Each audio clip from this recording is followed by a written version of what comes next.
Today I'm gonna do a little quick DIY video. I'm changing the radiator. I got a cracked one. This is gonna be pretty straightforward. I took the front bumper off, all the plastic shields and shit. I think I'm gonna take the intake off next, and then I gotta drain the OEM radiator first, or like whatever's on the car. So I'm gonna get to that. I'm gonna take the intake out real quick. So to get the box out, I had to disconnect this hose over here. This was connected. This one. This was connected to the air box, so I just disconnected it and kind of flipped the air box over. And then I could access that, and then I just used the prongs and got it loose. But there's two bolts holding this in. These clips came out pretty easily. I had to use the pick on that too. Yeah, so I got a lot of clearance now. When I do get this out, I'm gonna have to swap over all the fans and stuff. So there's definitely gonna be a lot of plugs and a lot of stuff to switch over. So just keep that in mind if you're gonna do this job. All right, so I cracked the coolant open for it to drain. I'm gonna remove this cross member here. Free these clips up here.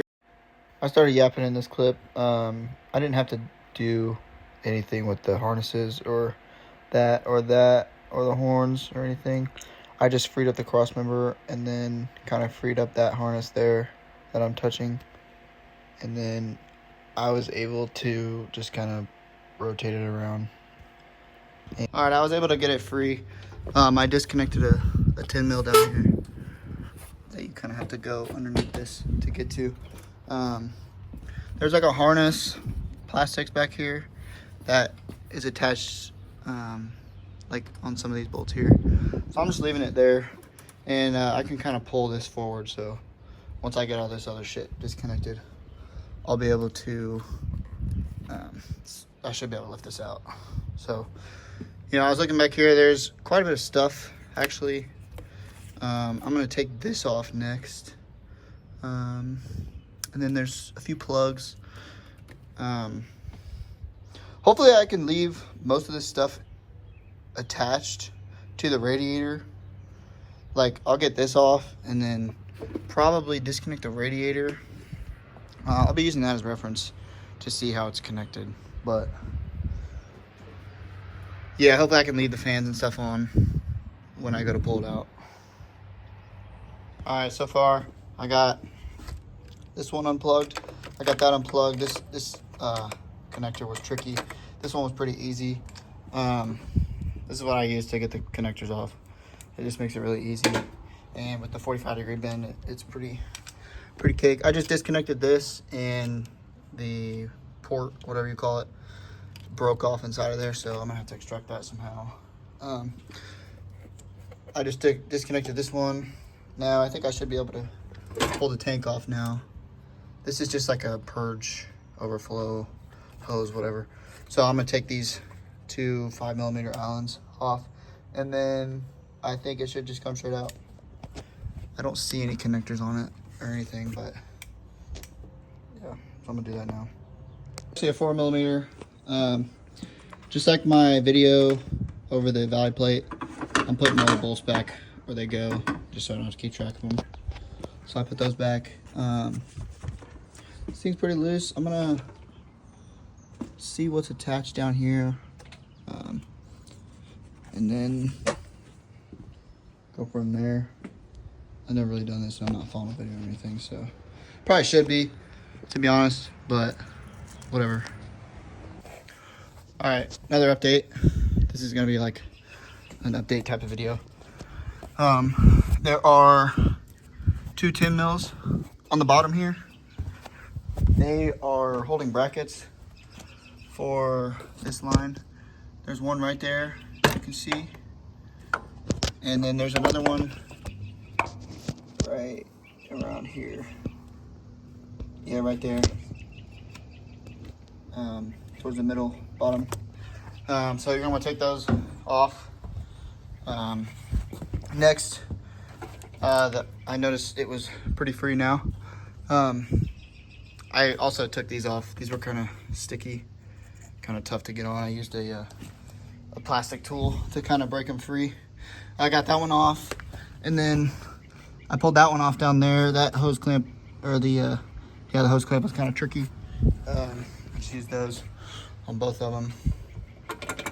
So I just took this off.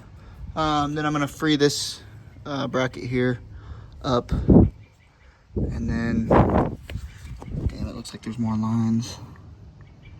Shit, I think that might be a coolant line, I'm not sure. We will find out. Let me check this one real quick.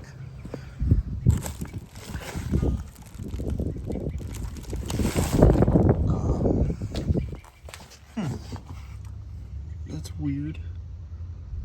I don't know. Fuck. Hold up. Okay, I almost had a panic attack. I thought I had the wrong radiator, but I see that the transcooler is on top of the radiator itself. So this is gonna have to unbolt. I'm not gonna pull that one. I'm just gonna unbolt it because there's probably transmission fluid or some shit in there. So I'll unbolt here. And it looks like I don't have to actually take this one off. So I'll probably put that bolt back on there. And then I believe that the radiator will slide up and kind of out of this. So yeah, so that's on top of it. I think the radiator just kind of sat in place. I mean, I didn't loosen any bolts up down below, but I'm gonna take these off now and quit yapping. Ah, fuck. Okay, so I got the radiator out. I had to drop this cross member down here. That's 4 12mm bolts on each side. I was able to just push this down to access it. And then once that was done, I could get to the two 10mm on the transmission cooler. And then before I was able to pull it out, I had to disconnect 2 hoses. I had to disconnect this one, and then I believe it was that one. I was able to just get it from under the car. I should have jacked the car before I started, but I like to struggle, so yeah, here's that other line that I disconnected right there on that end. So now it's a matter of, oh yeah, I had to take that off too. That was just a couple clips. Now it's a matter of transferring the fans over. That should be pretty easy. Everything will just come off at once, I'm pretty sure. Looks like there's just 2 10 mils, and then everything's attached, so yeah, time to swap it. Alright, so I got the 2 10s off, and then you gotta squeeze this to get the fan off. I'm trying to do it with my hand. Yeah, it's not happening. Okay, I just got it dropped back in. Now let's begin the reassembly. It's basically the same thing. I might wrap the video up here, but I'm gonna try to put this up. Try to put that back up on the car, put the 12s back in, and then I can worry about getting the transcooler tied in. Then I'll put the hoses back. I'll put the brackets back on the back, or we connect everything. All right, so done a lot since the last clip. I put the radiator back in. There's 2 prongs on the bottom that need to line up on the cross member support. So there's 4 12s on that. There's 2 10s on the bottom of the transcooler that sits in front of the radiator. There's 2 on the top. I'm gonna plug those back in. I bolted this back up. This vertical member there I haven't put the cowl back on or anything yet, but I clipped the harnesses back in. I obviously put this back. Plugged everything back in. I think the only things I unplugged was this. 1, 2. I unplugged them half. I put the airbox back in. Yeah, I think that's the only plugs for the actual radiator. Everything else just ties into itself. Like switching the fan over was really easy. It was literally just 2 bolts, and then I had to squeeze these to get it off. I put that back in. There are 2 hoses that are connected to it. One, and then the second one is right here. You plug those back in. There are 2 lines that go to the bottom of the radiator. Put those back on. There's 2 brackets, 10 millimeters. They were kind of a pain to get back on, just because I had to pull the line to get it to line up. Put these back on. That's about it, honestly.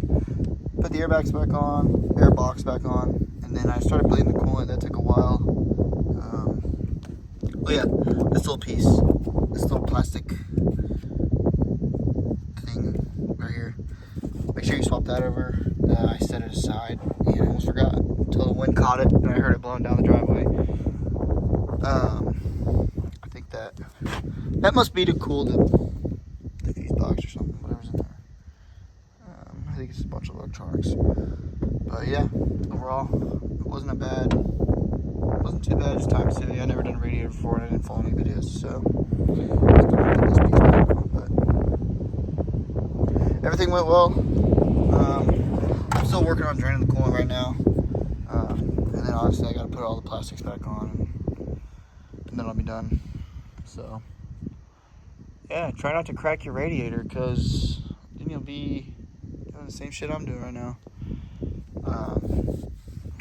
I wish I would have had the opportunity to go with a bigger radiator, but I just didn't want to spend the money on it. And I didn't really plan on cracking my radiator or upgrading the radiator, so I just threw a Koyo Rad OE replacement radiator in. It was $140 on Rock Auto. And it took like 5 days to get here. So yeah. I don't know if I missed anything. If I did miss anything, check the comments below. I might pin it if I can think of anything. But yeah, as far as that goes, I'm gonna wrap this video up here. Stay tuned. I'm gonna make another video kind of fixing the fitment on my Rep diffuser, my Rep Tom styled carbon fiber diffuser, and like repairing the tabs to correct the rear bumper sag. For the front bumper sag, I had it real bad, but I got the Mac lifter kit. As you can see, it's a phenomenal kit. I love it. It helped a lot. So yeah, thanks for watching. If you watched this long, feel free to subscribe. I don't upload very often, but most of the shit I do to this car, I'll probably make a video on, just for my sake and other people's sake, because I know there's not a lot of videos on the MSF out there. So yeah, thanks for watching. Peace.